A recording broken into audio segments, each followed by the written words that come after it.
Hi guys, welcome back to my channel. So I got this VW Polo here with the airbag light stays on always. So I'm gonna hook up the scan tool in. I'm gonna diagnose the car, what's the fault code stored in the system. So I already selected the car and I'm gonna go into airbag module.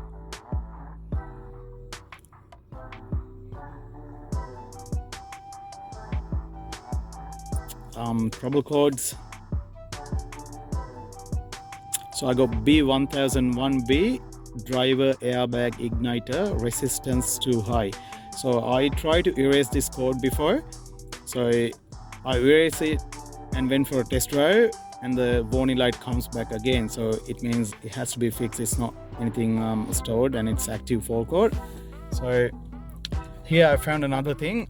This car has no horn operation. Even I turn the steering wheel, I got one time when you turn the steering wheel, horn goes off just once.